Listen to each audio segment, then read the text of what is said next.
Awesome. Welcome everybody. I'm really excited for this one. I'm here with my really good friend, good mate, Steve Butler from New Zealand. I think he's on Monday at the moment, so he's way ahead of us.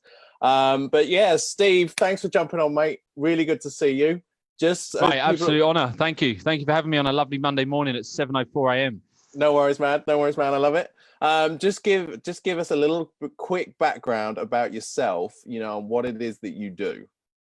Well, pretty much. So I originally from the UK. 10 years ago, I finished uni and I was like, what the heck am I doing in my life? I was working in car phone warehouse out of all the places, and it'd been my student job, and I had this degree and I didn't really know where to go forward. So I decided to get my bags and I decided to go traveling and ended up in India, 6 months later in New Zealand. Pretty much never left the place since.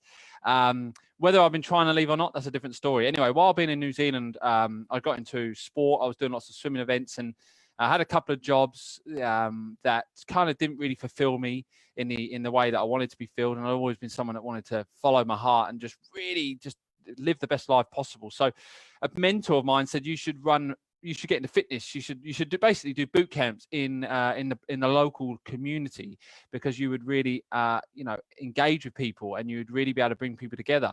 So that's pretty much where it started, mate. 6 years, and now I've created a brand called Barefit, which pretty much does corporate and local group fitness. And we're pretty much all about community and all about bringing people together in the local community. Having said that, now we do a lot of online stuff. As you can see, I'm in my studio at the moment. So that's pretty much it, mate, really. Awesome, man. Because I remember, when did I come over to stay? What was that? 2018, wasn't it?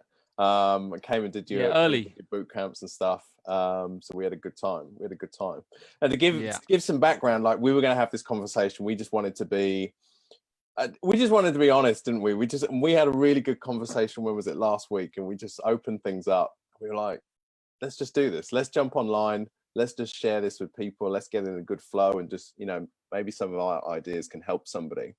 Because we were talking about the direction of life, where we're going, what it is we love doing. We're both avid fans of personal development. Like for you, what is the direction that you're heading in? Where is it that you want to be going? Love it, mate. Well, look, there's this one theory I've always had in my head, right, since a young child. And I don't know who gave it to. I think it's my mate's dad once. You've got to go into the dark to see the light. And I don't know what it was. It just kind of imprinted in my brain. So, and I'm not saying I've reached my goal, because I've got a long way to go still. But if I just base it on where I've been now, because sometimes you can just get caught up in where you go and what you need to do. But he's trying to look back to where you've come from, because that gives you obviously the confidence to take your life forward and keep improving.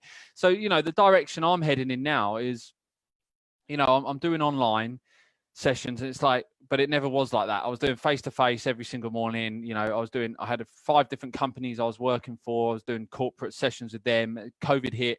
Obviously we've been hit lightly in New Zealand, so life is pretty much normal over here. But obviously there's still been a bit of a knock-on effect, because there's no tourism. No one can come into the country. A lot of tourism businesses have shut down. So, that kind of element of life has changed, and that affects the whole economy. So obviously that people are getting made redundant. So the question is now is where do you go forward? And I've always thought, online's the kind of way that's kind of worked itself out, because it enables you to be mobile, enables you to go in different areas and remotely, support more people on a wider scale. Whereas the face-to-face was obviously you could only help people in a certain area. However, so it's been a work in progress, but, and sometimes you can get caught up in comparing yourself, or you can get caught up and going, I'm never going to be able to create this. I haven't got this. But I guess the trick is to, like I said, keep going, not giving up, and having confidence in who you are and what you're doing. And it's slowly starting to kind of unravel. And I've just actually started. I've just signed a contract yesterday with this global online kind of fitness brand that does virtual workouts. They sell it to big corporates, and I'm doing a 10 workout series. But that never would have been possible if obviously I'd never, like COVID hit, and I'd never just started doing online workouts, because I'd never done it before. Obviously I knew how to do it, but never done it from an online perspective. So that's pretty much, I suppose, the direction I'm heading in, to answer your question, mate. Yeah. Because I think that's important. What you said is important, because something like this forces people to change, whether they like it or not. And I listened to a great story the other day. It was about there were 2 businesses, 2 restaurants in the same city on the same street in America. I can't remember the city. One just completely blamed COVID, was like, this is a disaster, this is the end of everything, closed down the restaurant. The other restaurant a mile down the road just took it on the chin, and they started like a drive-through business with their restaurant, just set up kind of a barbecue area where people pull in, they get their food, and now they're growing from there, where the other one's still shut. So I think that's great to hear, because without COVID, now you've got another arm to your business. You can do the face-to-face bootcamp stuff, but you've also got the online where you can reach more people as well. Yeah, you know what? It's such an interesting point you raised, because, there are a lot of pessimists, and you do find yourself caught up in it. You get up every morning, it's very easy to turn the news on, and you end up just getting saturated in it in your head. You become one of those moaners, where you just go around moaning about it. And you know what? Every time I speak to people about COVID, and people could disagree with me on this, fair enough. I know people have been made redundant. But when one door closes, another one always opens. And I actually feel that having this COVID kind of issue going around the world, I reckon, for me personally, I feel like it's been a blessing. I feel like an angel has come down and just created a change in the world to support me going forward. Because my income's down. I'm not earning the same as what I was. However, I was burnt out working hours, like every day. I was out the house from 2 till 7. I was up at 5 a.m. in the morning. I didn't know how to get out of it. I was pretty stuck. I was enjoying it, but it was pretty full on, and I ended up burning out at the weekends, just literally needed a change, but didn't know how to go about the change. So this has kind of brought on that forced change that I kind of needed. And now I can kind of regrow, but in a different direction. So you're right, Tom. Going back to your point, I mean, the two restaurants, right? One changes it or one doesn't. And, I'm saying I've still got a long way to go. But if I didn't have this COVID, I would be even more probably working, and I'd never been able to see my son, who was, 3 months when lockdown started. He was 3 months old. Now he's 7 months old. But I would have been out of the house every day, and we got no family over here. So there's no one that can stop in for a cup of tea every day. So Corinne, bless her, she would have been on her own raising a child, and we went into the hospital a couple of times with his breathing. So there's all these different things, right, that if I wasn't available, it would have caused so much strain, and it would have been a real tough time. But it almost feels like, the blessing. Yeah, and I've heard a lot of people say the same. Perhaps they're working jobs, whatever they've got, even if they might be in a business, and it's just like overwhelming for them. But this has forced them to slow down and just take the time to realize what's important in life. What is it? I mean, you've got your son Oakley now, and I just want to ask, what is it to you? Because everyone's different, everyone's got different values, but what is it that's important to you? Yeah, great. When you say that, do you mean important? I've got my son Oakley, and you said what's important to me. In what area? Do you mean the career, or do you mean more like family? Like in anything, in your values, like in your top drivers. Yeah, cool. Well, look, I mean, number one is being a present dad, and we all know that it does put a strain on the relationship with a child. The whole staying up Saturday night, having a few cheeky drinks, having a bit of fun, watching a film, that goes out the window when you've got a child. You become more of a team trying to manage this child, and there's a hell level of intimacy that does go. You have to really work on it. So for me, I've always been someone that's very engaging, always wanted to kind of be real, really commit 100% to everything. And I've had to, change that a little bit, and I've had to be more, understanding and a bit adaptive and stuff. So I suppose that's my drivers have changed in that sense. When it comes to work, obviously, I've become more passionate than ever, but just in a different way. And I feel like at the moment is the best time to chill out. When I say chill out, I don't mean that in the kind of chill out way. I mean, still working, but mentally just trying to relax and not being intense all the time, not running around, putting everything else first apart from my family. Now it's having to actually prioritize, spending 2 hours a day going for a walk, getting them off to sleep. Whereas before I'd have to be on my phone, checking something, thinking of the next post. Oh no, what do I need to buy? Who do I need to speak to? What client do I need to find? Or how do I need to expand? How am I going to change the website? What video do I need to do? How do I need to work on marketing? So all constantly, whereas now it's like I'm with my son. This is a short period of life.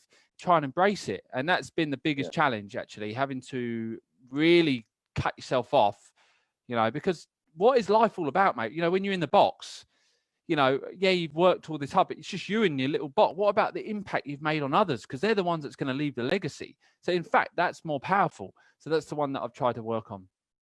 Awesome, man. So because that drive, I know you're very intense, you're very hard working, like you want results, you want to work hard for it.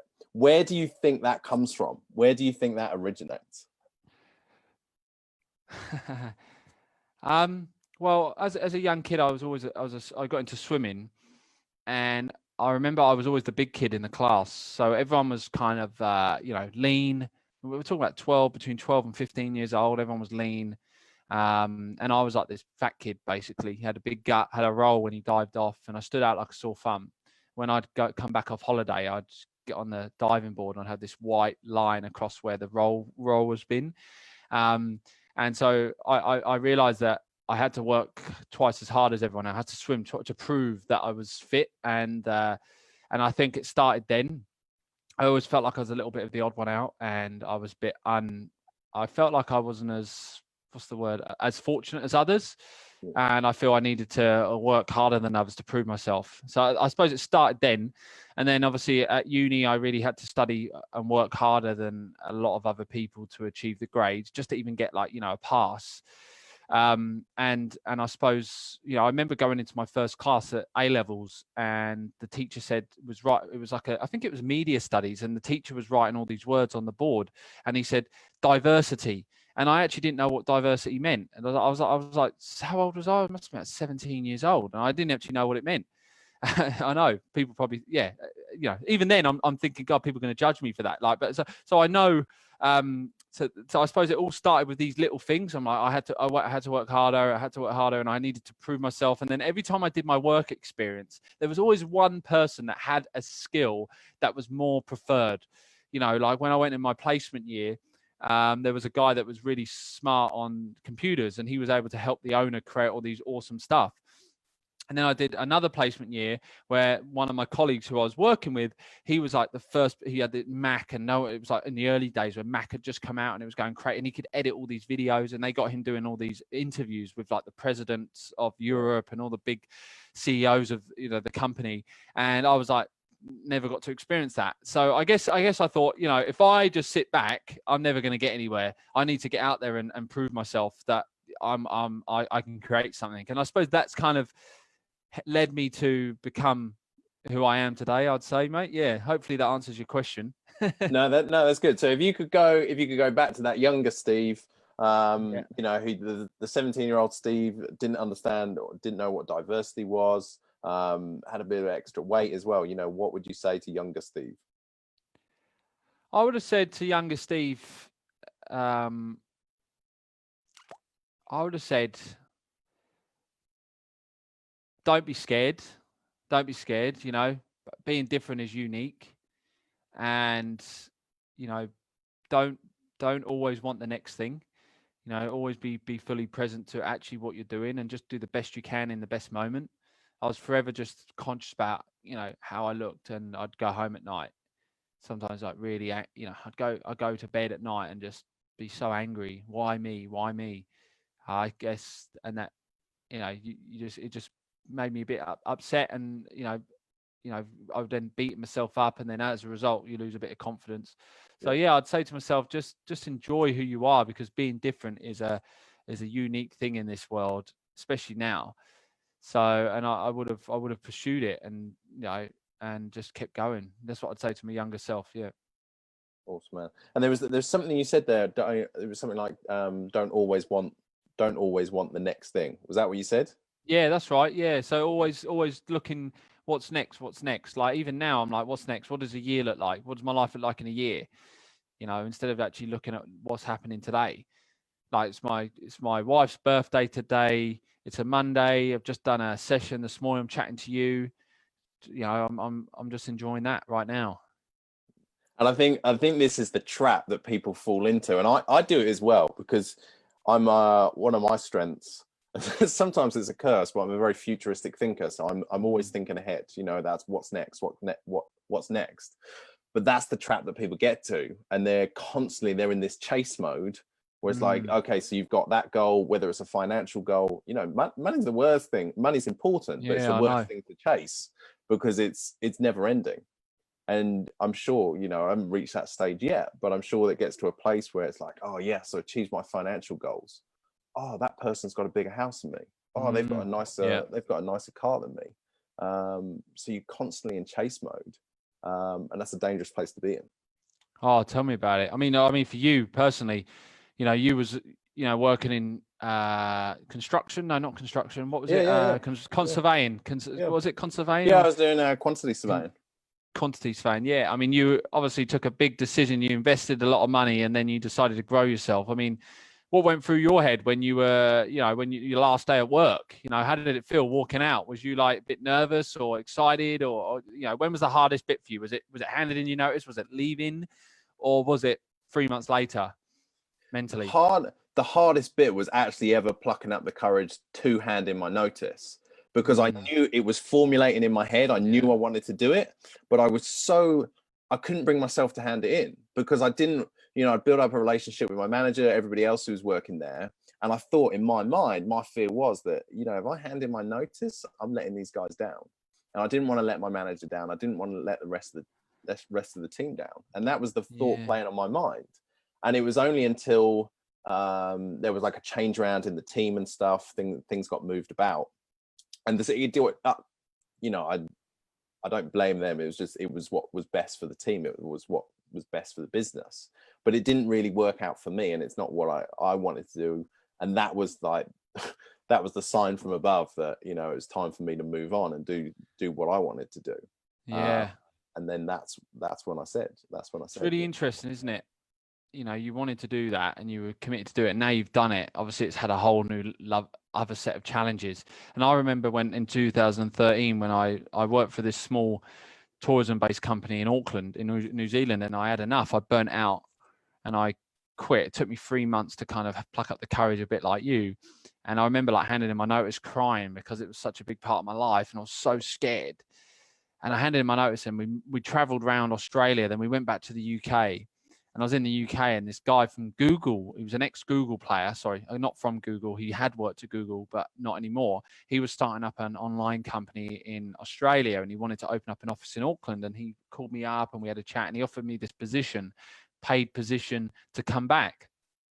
So I was like moved back to the UK, had everything all set up. Corinne got a great job in London as a midwife. You know, she had to go through about 3 different interviews to get it. You know, she got this house. She could basically have a house there near the hospital, and we could have lived in central London. This is like 7-8 years ago. Our life would have been completely different. Anyway, and we had a chat, and I was like, you can always be a midwife. And it was all fair, but this is like a once in a lifetime for me. So I just plucked the courage up, and we moved back to New Zealand. Like, this is, you know, like I said, 7 years ago now. And then I got made redundant after 10 weeks of being in this new job. So it's funny how you pluck up the courage to do something, and then there's still going to be something in it. Something's still going to challenge you later on, right? Have you had that experience since you've kind of left your job? Something that you thought, you know, has happened or would happen, hasn't, and then something else has happened as a result. Yeah. So I was so ignorant. You know, I left my job thinking that within weeks I was going to be owning a 6-figure business and everything was just going to be flying. And yeah, I think by the end of month 1, you know, I was struggling to, I put up a post the other day, you know, I was struggling to do my food shop. I couldn't even go to the shop and order some food. I couldn't even put fuel in my car. And I remember just sitting in the living room, and it was like reality kicked in at that point, because it was like, this isn't going to be as easy as I thought it was. And then I almost had like a massive admiration for the people who were succeeding in it, because I realized now in that moment what it took.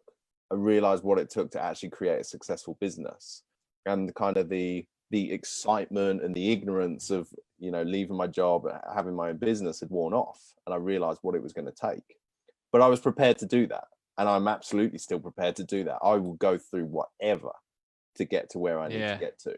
And that's what I love about you, mate. And if you look back to how far you've come, if you go, right, how far have you come over the last year? And that's what you've got to base it on. If you can create that in a year, what you've created, even just hearing you speak. I remember us sitting in the spa 2 years ago at my place, and, you know, just the mindset of who you are and who you've become. And we've worked a little bit together before, and I've seen this, you know, this new Tom that's come out of you. And it's really powerful. And if you think how far you've come in a year, you know, Tony Robbins been doing it for what, 40 years? Yeah. Sorry, just checking you can hear me still. Yeah. Yeah, And I then can hear me. awesome. And you know, so mate, you know, and that I suppose that's the only way you've got to base it on. How far have you come? Yeah. And you've come into that far in a year. And obviously you do want the 6-figure business, don't you? And it will come when you know, when it's ready. I mean for me, I had to go through absolute hoops. I had the council try and shut me down. I had neighbors, you know, complain. I lost my locations, my car would break down. You know, I literally lost all my clients one winter, and I thought about shutting down. There's like 5 things that happened that I could have quit. I had someone break their ankle, had someone rip their quad rectus femoris muscle. You know, it's so distraught when you're helping people and they're coming out of your place of work worse off. I mean, that's horrendous. I had to live with that, but like you said, everything you go through is kind of propels you. You have to go through the worst of the worst before you get to the best of the best, right? And you know, but you know, what's your plan over the next 6 months? So what do you want to create for yourself? That is a really good question. That's a really good question. For me, I just want to get stability. You know, I want to bring on more coaching clients. You know, I think that is definitely where my skill set lies. And I definitely know that's where I can make the most impact, is helping people one-to-one, and just grow a community, grow a following that way. But yeah, that one-to-one, that's where I want to focus. That's where I want to be. That's where I want to be helping people. So kind of like your small business owners or people that generally want to get into business, or people want to make a change in their life, pretty much. Yeah, there's lots of people like that. Yeah, so it's the big thing is helping people with the self-discipline, with the habits, with the psychology. You know, psychology is 80% of the results, and then the other 20% is actually having the skills. You know, as we've spoken about before, we know it. You work on this, you can get anything you want. Yes. And it wasn't when I was struggling to pay for my food shop, it wasn't skills that got me through. It was just pure self-belief, pure hope, determination, faith. And that's what gets you through it. And that's what I want to help with people with. That's what I know I'm good at as well, helping people with their psychology, but installing the habits, installing the discipline that they need to get the results, to increase their income, because that's what's worked for me. Love it, mate. And like I said, it's a journey, isn't it? It's a journey to growth. And I think you stay in the game long enough, stuff starts to happen. But mate, look, I'm really excited to, you know, lots of changes coming up over the next few years for me as well, and for you. And I really hope we can knuckle heads at some point and create something. I don't know how and what that's going to look like, but if the universe aligns, right, it aligns. Yeah, man. But maybe we should do another one like this, and we should talk about different topics. I'd love to, people that are watching this, it's always hard finding different things to kind of listen to, or when you're on the train doing. There's so many things. Maybe we should do one on like goal setting or ways to think, how to move forward, or maybe how to go about creating a 6-figure business, when you've got no idea how to go about doing it. Maybe we could talk about that. You got no idea how to start. And I think we don't. Well, people. Sorry, I was just going to say there's so much information out there. There's so much information out there. It's overwhelming. And one of the best things that helped me is just is listening to podcasts. It's reading autobiographies, because then you actually hear the stories, you hear the experiences that people have gone through, and then you learn from that. That's what I find most helpful to me, is actually learning from people's stories, learning from people's experiences, because that's where the gems are. That's where the golden nuggets are. Yeah, mate. Stories. I love the stories, mate. And exactly. It's interesting, isn't it? A story. I remember buying this ute, and I was invested a lot of money in it. I did all the sign writing on it, and I got all the dumbbells set up, and then I hired my first trainer, and I was like, yes. So we've got the company vehicle, and I was so excited about it. It cost me like 30 grand to get it all sorted. and she got in it and she went, "Oh, I can't drive a manual. Sorry." And I was just like, "You having a laugh? It's not like I can go and change it to a auto." So that's a learning experience, but I learned the hard way. And now I'm the only one that's ever driven the damn thing because everyone over here can't drive a manual. Yeah. But all it takes is one question. And now you've learned that. You've learned, Yeah. Do you drive manual? Yeah. I'd never, ever, ever get a manual again, mate, in New Zealand. If it was a business vehicle anyway. In the UK, it's a normal thing. You know, we all learn in stick shift at manual. Sorry. And but over here, it's the opposite. Everyone learns in an auto. So different, isn't it? So different, mate. But mate, look, it's nice to talk to you, mate. Let's do another one. We'll get more time, and we'll just rattle out some stories and I can't believe how quick the time has gone. Like, I'm just looking. We've been here for 29 minutes. I mean, I can't even believe how quick it's gone. It feels like it's been 5 minutes. I hope people watching this feel the same, because I don't know if they don't feel the same. I don't know what it is. Like, maybe I felt like this has been really connecting. We've really had a good flow. And I hope if you're listening to this, you felt like your time is gone, because there's nothing worse than listening to something and feeling a bit bored after a few minutes. So hopefully this has got you going. Yeah. And that's like when you're flow talking to somebody, like time does. And that's what I want. I want to talk to people where we just get in flow and we just kind of get deep on stuff and not talk about the weather, because you talk about the weather to somebody, it feels like hours. I don't want to tell me about it. Yeah. Or how your weekend was. That's another one. Yeah. Oh yeah, mate. You got to get into it. But mate, look, awesome, it's lovely to talk to you, Tom, and I really appreciate your time. Let's put another one in a month or something, and we can actually commit to a bit longer, and we can build on what we've done. Awesome, man. Love it. Speak to you soon, mate. Thanks, mate. Take care, buddy. See you, mate. Bye. Bye-bye.